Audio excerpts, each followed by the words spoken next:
자, 이번 시계는 681페이지예요. 계약의 해제와 해지입니다. 자, 여기에 계약 해제와 해지는 먼저요.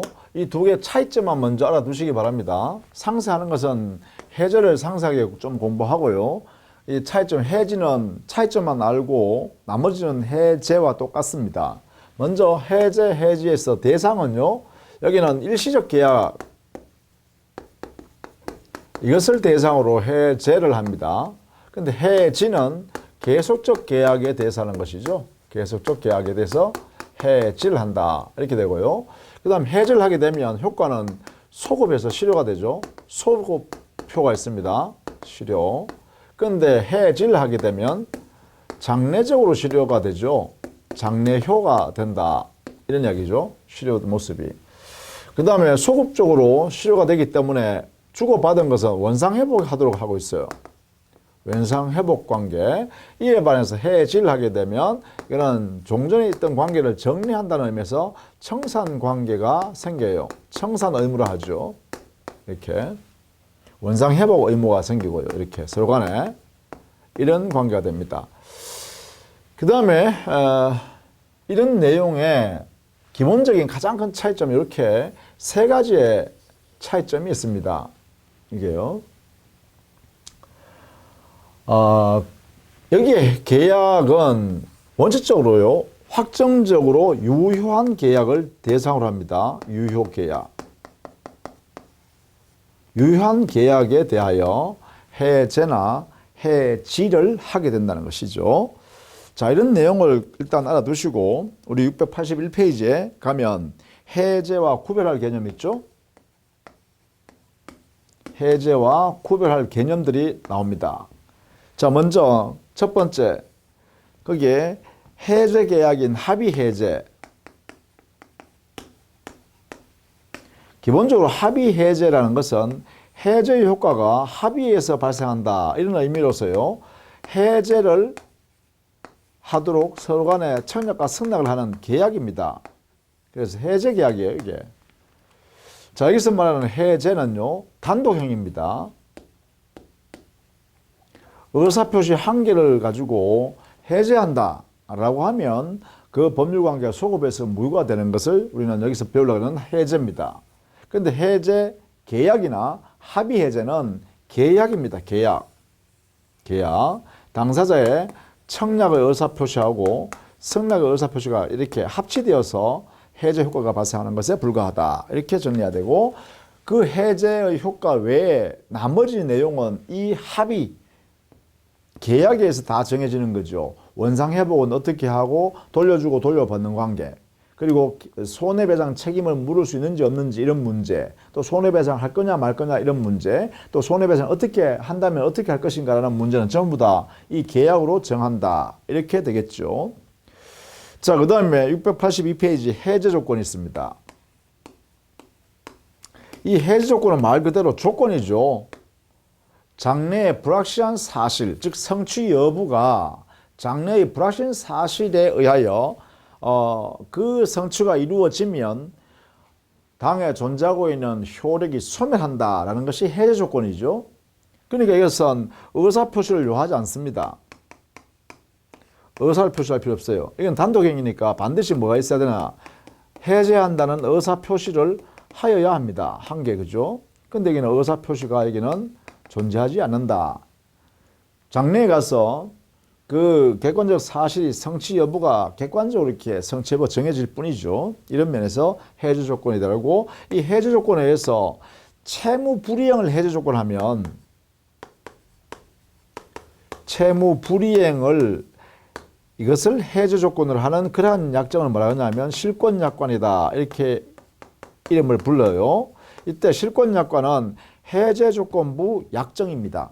그 해제 조건은 채무 불이행이 해제 조건이고요. 이렇게 그런 경우를 우리는 실권약관을 하고, 따라서 실권약관은 해제권 행사가 아니라 해제 조건의 성취에 의해서 효력이 상실하는 것이죠. 실권이 되는 것이다. 이렇게 보시면 되겠죠. 그 다음에 세 번째, 철회입니다. 이 철회는 원칙적으로요, 효력이 발생하기 전에 발생하는 겁니다. 효력이 생기기 전, 발생하기 전에 그 법률행위의 효력 발생을 저지하려고 하는 행위를 철회라 그래요. 그 다음에 4번 취소요. 취소는 모든 법률행위에 대하여 행사할 수 있죠.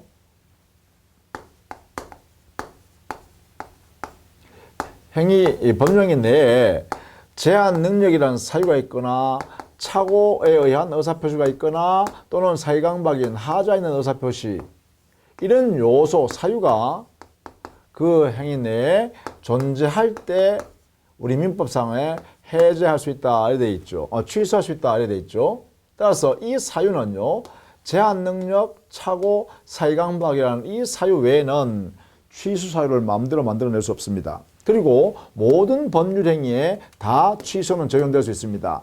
단독행위든 계약이든 합동행위든 간에 취소 제도를 다 적용할 수 있다는 거죠. 그러나 해제는 어떻게 돼요? 계약, 확정적으로 유효한 계약을 대상으로 해서 해제나 해지를 할 수가 있다는 것입니다. 이런 면에서 차이가 있다는 것이죠. 자, 그러면 684페이지에 해제권의 발생 원인입니다. 자, 해제권은 단독행위로서 형성권이죠. 형성권이고 상대방이는 단독행위입니다. 그러면 이 해제권이 어떻게 발생하냐? 당사자 약정에서 해제권이 발생할 수도 있고 우리 민법에 정해져 있는 사유가 발생하면 해제권이 발생할 수도 있어요. 그래서 해제권 발생 근거로 보면 약정 해제권과 법정 해제권 이렇게 두 개 나눌 수 있죠. 약정 해제권은 그 해제 사유를 약정하는 거죠.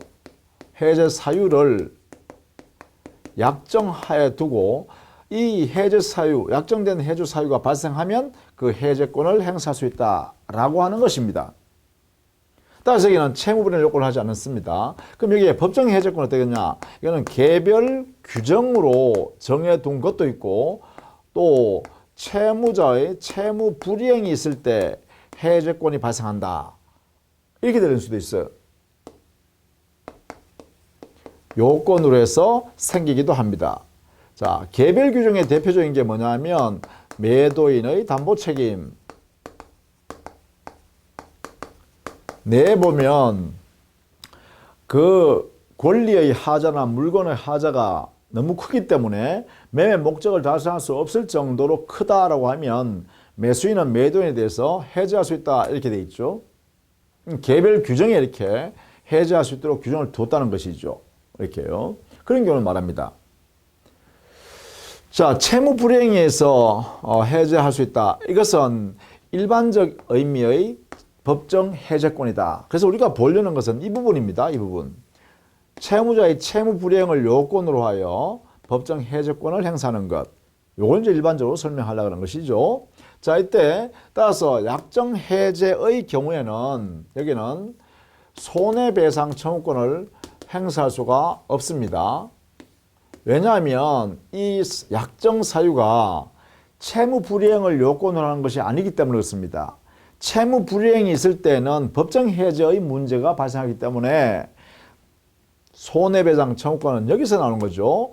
채무 불이행이 있음으로 인하여 상대방한테 손해가 발생하게 되고 이때 손해가 발생하면 손해배상 청구라는 이러한 책임 내용이 발생할 수 있겠죠. 그렇죠? 따라서 채무 불이행을 전제로 해서 손해배상 청구권을 행사하는 것이기 때문에 따라서 약정 해제의 경우는 채무 불이행을 요건으로 하는 것이 아니라 당사자가 정한 사유에서 발생하는 해제권이기 때문에 약정 해제권의 경우는 손해배상 청구권이 당연히 발생하는 것은 아니다. 생길 수가 없다 이 말이야. 그러나 법정 해제권의 경우는 그래요. 개별 규정에 따라서 해제하는 경우는 그 개별 규정에 따라갈 것이고 채무 불이행에 의한 경우에는 채무 불이행에 의한 손해배상 청구권이 당연히 발생할 수 있겠죠. 이렇게 그죠? 자, 여기서 우리는 지금 앞으로 보려고 하는 것은 이 부분입니다. 채무불이행에 의한 손해배상 청구권이 인정되는 해제권, 이것을 좀 살펴보자 이런 이야기죠. 자, 그래서 685페이지에 가면 그 위에 양갈로 2번에 법정 해제권이 발생했죠. 거기에 보면 동그라미 2번에 개별적 특유한 해제권, 개별 규정도 있다 이 말이고요. 거기에 보면 증여를 해제한다든가 매매계약에서 해제한다든가 도급계약에서 해제한다든가 이렇게 정해놓은 것도 있다. 그죠? 다만 동그라미 3번에 보시면 채무 불이행을 이유로 하여 해제할 수 있는 경우가 이게 바로 우리가 보려는 법정 해제권, 전형적인 일반적 법정 해제권입니다. 자, 그러면 채무 불이행이란 것은 이게 채무 불이행이란 것은 이 불이행의 모습에 따라서 첫 번째 이행 지체가 있고요. 두 번째 이행 불능이 있고요. 세 번째 불완전 이행이 있습니다. 이런 경우에 바로 법정 해제권 이것이 발생한다는 것이죠. 자, 이때 채무 불이행이라는 이 공통적인 요소에서 꼭 필요한 게 뭐냐면 채무자의 귀치 사유죠.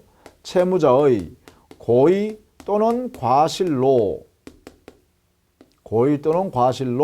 이행을 하지 않거나 이행을 불가능하게 만들거나 이행은 했지만 완전한 이행이 되지 않는 경우, 이럴 때 우리는 채무 불이행이라 합니다. 그래서 채무 불이행이라는 대전제는 채무자의 고의 과실에 의해서 이렇게 이행이 이루어지지 않은 것을 말한다. 이렇게 되겠죠. 이행지체라는 것은 이행기가 정해져 있었는데 그 이행기를 지나버린 거죠. 그래서 지금이라도 채무자가 이행할 수 있습니다. 그런데 하지 않고 있는 거죠. 그 다음에 이행 불능이라는 것은 채무자가 이행을 실현할 수 없도록 스스로 만들어버리는 거죠. 객관적으로. 따라서 이 이행 불능은 지금 이행할 방법이 없다는 것입니다. 그러나 이 불완전 이행은 반대로요. 채무자가 이행은 했습니다. 이행은 했는데 당사자끼리 약정한 내용에 완전한 이행이 되지 않았다. 즉 채무 내용대로 완전한 이행을 하지 않은 상태로 남아있다는 것이죠. 이러한 경우는 채무 불이행의 전형적인 모습이고 요 1번과 2번은 민법에 명문으로 규정되어 있어요. 그러나 요 3번은 불완전 이행이라는 것은 통설과 판례가 공히 채무 불이행으로 인정할 수 있다고 하고 있죠. 그래서 일반적으로 채무 불이행이라는 것은 이 세 가지를 말한다. 이렇게 보시면 되겠죠. 자, 이때요. 이행지체에 의한 이행지체, 이거는 보통의 이행지체라면 이행을 지금이라도 할 수 있기 때문에 상당 기간 최고하고 난 뒤에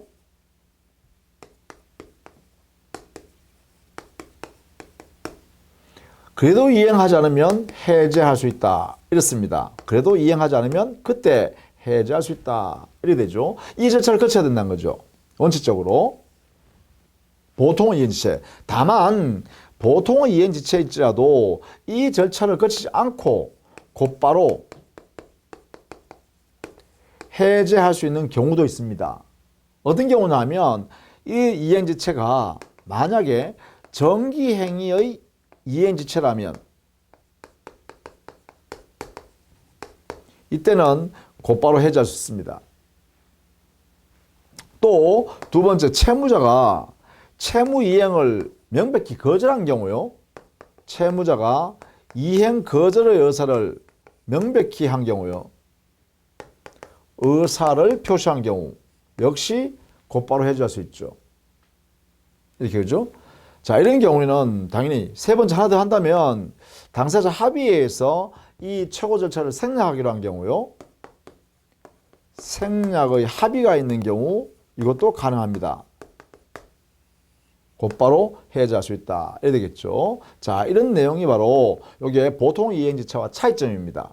최고 절차 필요 없이 곧바로 해제할 수 있다. 이렇게요. 이행불능의 경우는요. 여기는 최고 절차가 필요 없습니다. 곧바로 이행할 수 없는 객관적 상태가 되기 때문에 곧바로 해제할 수 있다. 이렇게 되겠죠.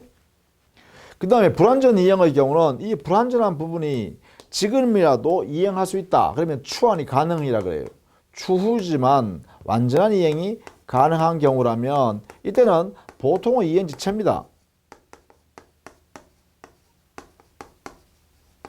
따라서 이행지체와 똑같이요. 상당 기간 체고를 한 후에 해제해야 된다. 그런데 만약에 그 불완전한 부분이 추후에조차도 완전한 이행을 추환을 불가능하다. 이럴 때는 보통 이건 뭐예요? 이행지체가 똑같죠. 이행불능과 같죠. 그렇죠. 실현 불가능하다 이 말이죠. 그러면 이행불능으로 취급하면 되겠죠. 따라서 이행불능과 동일하게 취급해서 곧바로 이렇게요. 곧바로 해제할 수 있도록 해주면 되겠죠. 자, 이런 내용으로 해제권을 행사하는 모습으로 정할 수 있다. 이것이요 685페이지, 686페이지, 687페이지 이렇게 정리하고 있습니다. 그래서 우리 교재에는 690페이지까지 이런 내용들을 정리해놨어요. 이 내용을 이렇게 정리해 두시면 좋겠죠. 그 교과서에 있는 내용 상당히 상세하게 썼습니다만 기본적 골격은 요겁니다. 그죠? 이행지체는 원칙적으로 산당기간 최고하고 최고하는데도 불구하고 채무자가 이행하지 않는다. 그러면 해제한다. 요 절차를 거쳐야 한다. 그죠? 그에 반해서 이런 것들은 필요 없다는 것이죠. 예외적인 현상이다. 그죠? 세 가지.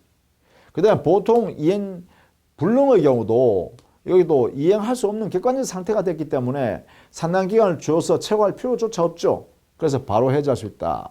다만 불완전 이행의 경우는 그 추환이 가능한가 불가능한가에 따라서 그 해제 행사권 행사가 조금 차이가 있죠. 이렇게 정리를 해 두시면 되겠다라는 것입니다. 자, 그 다음에 해제권 행사는 어떻게 하느냐 이걸 좀 볼까요? 우리 교재는 693페이지 이하에 있습니다. 이 해제권을 행사하는 건데, 자, 기본적으로 해제권은 상대방이는 단독행위잖아요. 따라서 상대방에 대하여 의사표시로 하면 됩니다. 이때 의사표시는 명시적 의사표시든 묵시적 의사표시든 묻지 않습니다. 다 됩니다. 그죠? 이 상대방이란 것은 결국은 채무자한테, 채무 불행하고 있는 채무자한테 해제하면 되겠죠. 그 다음에 이런 의사표시는 형성권이란 말이죠. 이게 해제권이 형성권이니까 한번 행사해버리면 처리할 수 없겠죠. 철회 불가능하다. 행사했다면 처리할 수 없다.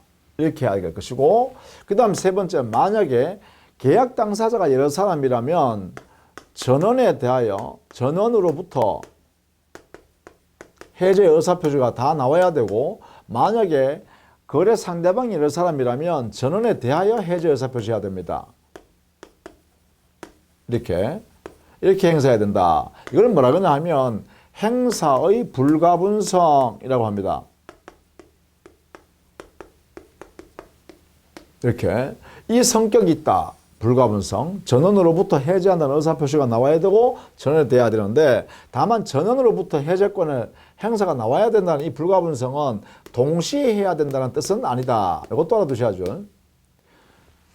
해제권을 가지고 있는 사람이 계약 당사자가 수이니까 여러 사람이니까 이 여러 사람이 해제한다는 의사표시를 다 해야 된다는 것인데, 이 의미는 반드시 그 여러 사람이 동시에 해제한다는 의사표시를 해야 되는 건 아니라는 거죠.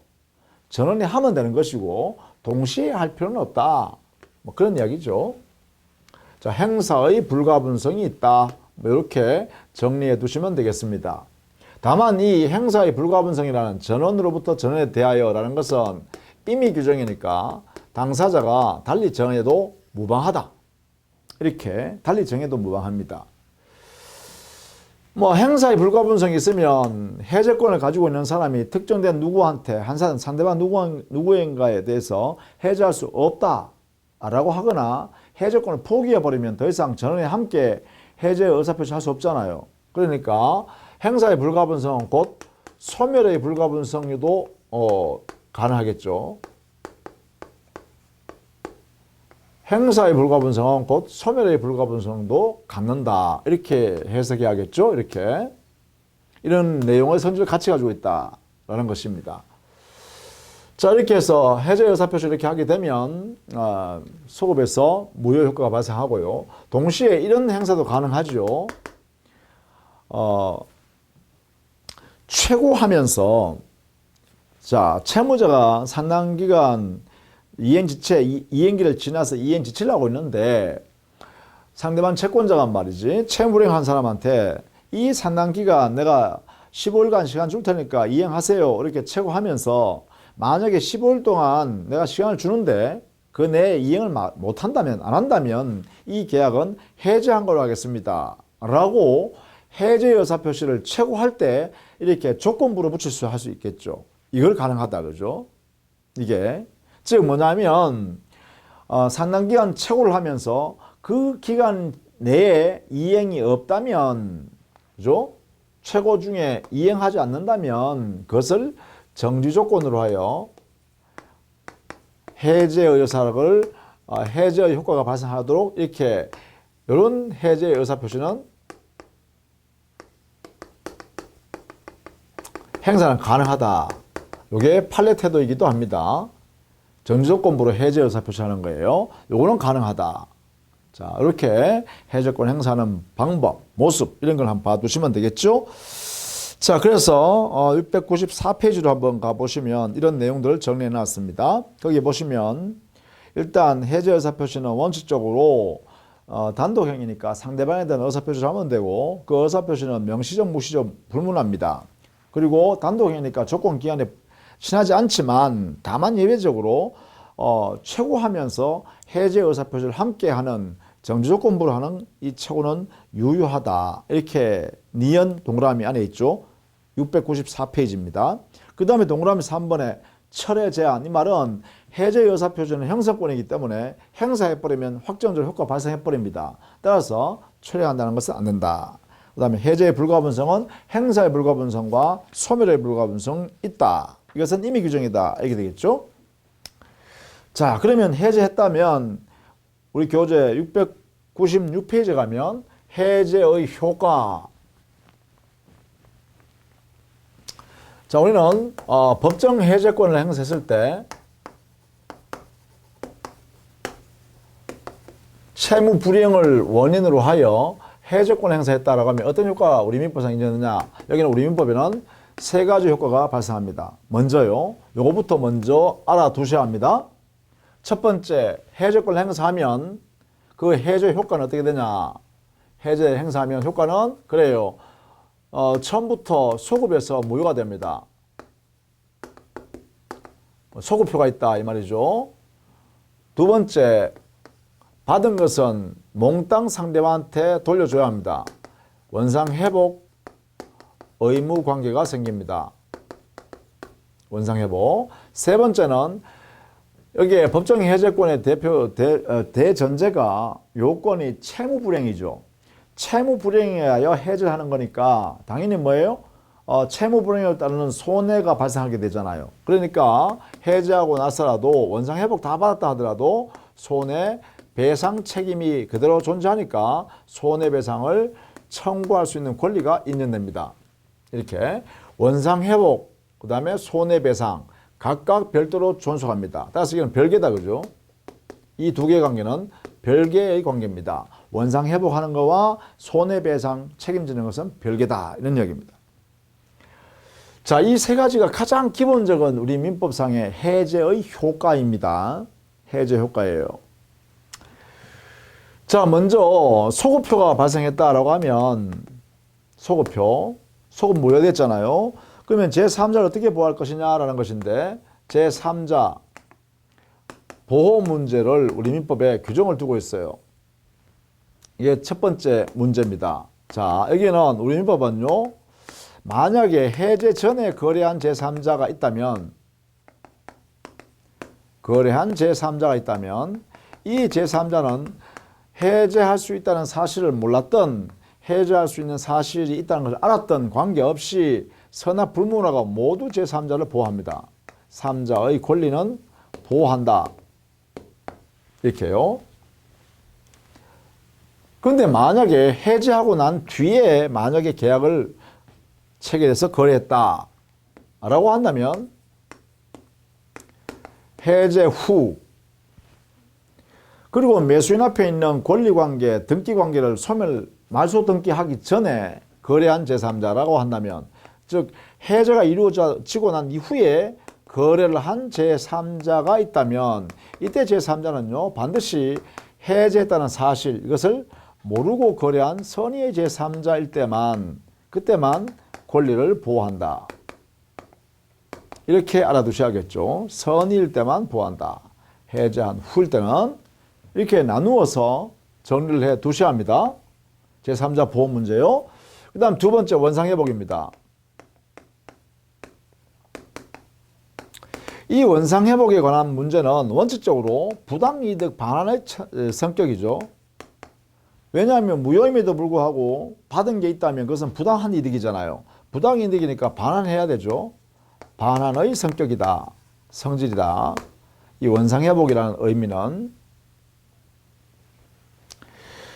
자, 그런데 부당이득일 때는 부당이득 반환에 관해서는 원칙적으로 우리 민법상에는 선의의 부당이득자는 현존 이익으로 반환하면 되고 악의 부당이득자는 전부를 배상해 줘야 됩니다. 돌려주고 상대방 손해나는 것도 다 메꿔 넣어줘야 되는 전부 배상 책임이죠. 그런데 여기에는요, 원상회복하라고 우리 법을 해제 효과로 인정하고 있단 말이에요. 그렇다면 그 당사자가 선이냐 악이냐 계약 당사자 묻지 않고 말이죠, 상대방으로부터 받은 것은 몽땅 다 돌려줘야 된다는 거죠. 그래서 부당이득의 반환에 있어서는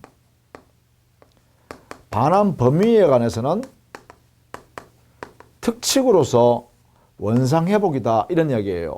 그래서 이 원상회복은 성질은 부당이득 반환이지만 그 범위에 있어서는 특칙이 적용되는 성질입니다. 이렇게.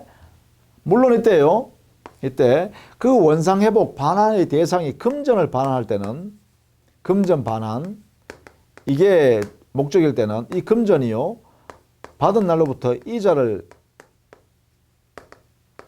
붙여서 돌려줘야 합니다. 이때 이자를 왜 붙여주라 그러냐 하면, 이 이자도 역시 이자를 지급 안 하면 그 자체가 부당이득이기 때문에 이자를 산정해서 돌려줘야 한다, 이 말이죠. 따라서 이거는 부당이득 반환입니다. 이것도. 여기에 있는 이자도 역시 부당이득의 반환의 성질로서 이자를 붙여서 돌려줍니다.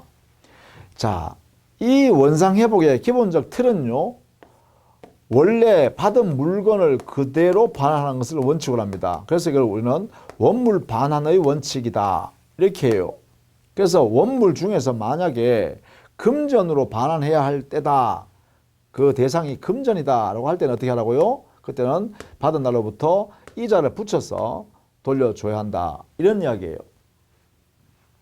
자, 이런 내용이 원상회복에 관한 이야기다라는 것이죠. 자, 그 다음에 세 번째는 손해배상이잖아요. 이 손해배상, 채무 불이행한 사람은, 해제권 행사하는 사람이, 야, 내가 원상 회복 받았어도 너 채무 불이행이 있으니까 내가 손해가 남아있으니 손해배상해라 라고, 이건 원상회복과 별개로, 원상회복과 별도로 청구할 수 있습니다.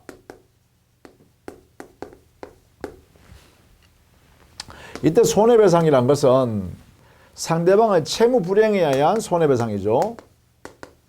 채무 불이행 책임으로서의 손해배상이기 때문에 그 범위는 이행이 제대로 안 됐으니까 그만큼 손해가 생겼으니 이행이익을 배상하라. 여기에 손해배상의 손해란 것은 이행이익으로서의 배상, 손해다, 그죠? 손해의 범위는 바로 이행이익에 해당되는 손해배상을 청구하는 것이다. 이렇게 정리해 두시면 좋겠다. 자, 이게 바로 이 법정 해제의 효과다, 이런 얘기입니다.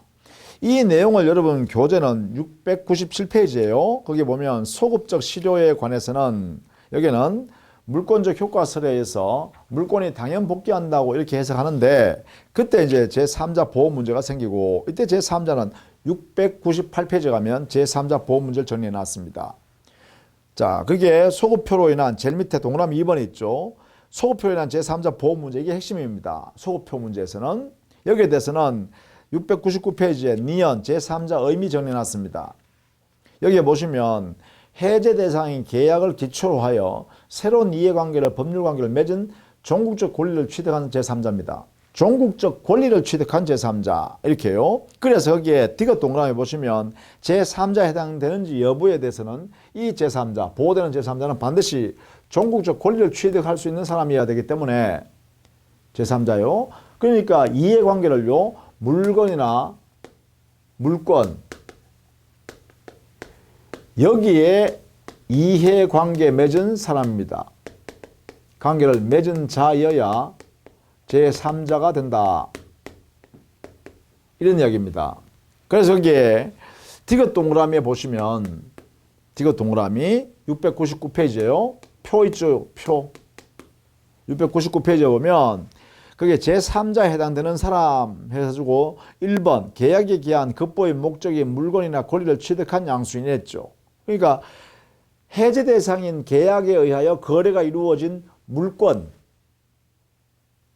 또는 물건과 물건의 이해관계 맺은 사람이어야만 제3자예요. 그래서 1번 목적인 물건이나 물건, 권리를 취득한 양수인 했죠. 그러니까 이해관계 맺은 양수인이 됩니다. 2번 급부 목적물의 저당권, 그렇죠? 목적 물건의 저당을 설정했으니까 이 저당권자 제3자입니다. 보호됩니다. 3번 해제된 계약에 의하여 채무자인 책임재산이 된 계약의 목적물을 가압류. 자, 목적물을 가압류한 채권자. 목적물을 가압류했죠. 물건. 그럼 여기다 가압류 등기 했겠죠. 그러면 물건에 이해관계 맺은 사람이니까 제3자가 된다 이 말이죠. 이렇게. 그런데 제3자에 해당되지 않는 사람을 보시면 거기에 1번 보세요. 해제에 의하여 소멸하는 채권에 대한 양수인. 이 채권은 해제해버리면 없어지는 채권이거든요. 따라서 이 채권에 관계되는 이해 당사자는 제3자 아니에요. 보호되지 않아요. 따라서 반드시 제3자가 되려 그러면 물건의 이해관계를 맺었어야 한다. 그래야 제3자로 보호된다. 이렇게 정리해 두셔야 됩니다. 물론. 자, 그 다음에 701페이지 원상회복 의무죠. 그 원상회복 의무의 성질은 기억이에요. 부당이득 반환의 성질이다. 이게 통설. 그래서 702페이지에 가면 원상회복은 원칙적으로 원물 반환을 전부 반환하는 것이다. 원상회복. 그래서 니은 원물 반환의 원칙. 다만 B 동그라미에 금전의 경우는 받은 날로부터 이자를 붙여서 가산해서 반환해야 한다. 이랬죠. 이렇게 정리해 두시면 되겠다. 이 정도를 정리하시라는 거죠. 그 다음에 704페이지. 손해배상 청구권요. 이 손해배상 청구권은 기본적으로 범위에 보시면 3번 동그라미입니다. 2번 동그라미부터 보시면 이게 손해배상은 채무 불이행 때문에 발생하는 책임이다. 이렇게 정리해 주셔야 되죠. 채무 불이행 때문에 발생한 책임이다. 그렇기 때문에 그 범위는 손해의 범위는 이행이익에 따르는 손해배상이다. 그게 동그라미 3번이죠. 원칙적으로 이렇게 되어 있습니다. 그 다음에 705페이지에 가면 해저의 효과와 동시 이행했는데 이 원상회복과 손해배상은 서로 간에 동시에 주고받아야 된다. 이 말이죠. 그래서 동시이행 관계다. 이렇게 해석합니다. 그 다음에 705페이지에 해제권의 소멸 원인은 거기에 뭐 해제권을 포기한다든가 해제권의 형성권인데 10년간 행사하지 않으면 소멸한다든가 그 다음에 10년간 너무 기니까 채무 불이행을 하고 있는 채권자가 지금 현재 해제권을 가지고 있으니까 그 해제권을 가지고 있는 해제권자한테 상당 기간을 정해서 해제할 거냐 말 거냐 최고할 수 있고 최고했음에도 불구하고 그 상당 기간 동안 해제 의사표시를 채권자가 받지 못했다면 그 해제권 소멸한다. 뭐 이런 것입니다. 그죠? 그 다음에 706페이지에 가면 해제권의 특이한 소멸 원인. 여기는 그 사유만 한번 보시면 상대방 최고에서 소멸하는 것 금방 했죠. 해제권자가 해제권을 가지고 있음에도 불구하고 해제 의사표시를 하지 않고 해제권 행사하지 않고 있으면 그 상대방이 상당 기간을 정해서 채권자야, 해제권자야, 너 해제할 거야 말 거야. 이 기간 내에 해제하려면 해제해라 라고 최고할 수 있다는 거죠. 최고했음에도 불구하고 해제권자가 그 기간 내에 해제한다는 의사표시를 하지 않아서 결국은 상대방 채권자가 최고한 사람이 해제 의사표시를 받지 못했다면 그 해제권은 소멸해버린다. 이런 이야기입니다. 그 다음에 두 번째, 해제권자가 해제하면 목적물도 자기가 가지고 있는 건 돌려줘야 되잖아요. 그런데 만약에 해제권을 가지고 있는 해제권자가 자기의 귀책사유, 자기의 잘못으로 그 돌려줘야 할 물건, 즉 장차 해제하면 돌려줘야 될 물건을 변경, 개조시켜가지고 다른 물건을 바꿨다. 원물을 반할 수 없는 상태로 만들어버렸다. 또는 목적물을 멸실훼손해버렸다. 그렇다면 이때는 해제권이 없어진다고 해야겠죠. 해제권 행사하면 안 된다고 해야겠죠. 그것이 바로 2번 동그라미입니다. 해제권자의 고의 과실로 인하여 계약 목적물이 현저히 훼손되거나 이로 인하여 반할 수 없게 될 때 또는 가공 개조로 인하여 다른 종류로 물건이 바뀌어버렸을 때, 전환돼 버렸을 때, 바뀌어버렸을 때 이럴 때는 해제권이 소멸한다. 그 다음에 해제권의 불가분성이 있었죠. 자, 그렇게 정리하시면 되겠고 그 다음에 계약 해지는요. 해제권과 똑같습니다. 발생 모습, 약정 해지권, 법정 해지권. 약정 해지권은 당사자 약정에서 해지할 수 있는 사유를 만들어 놓은 것이고, 법정 해지권은 우리 민법 규정에 의해서 해지할 수 있도록 해지권이 부여된 것이죠. 예컨대 임대차 계약 이런 데서도 해지할 수 있도록 해놨죠.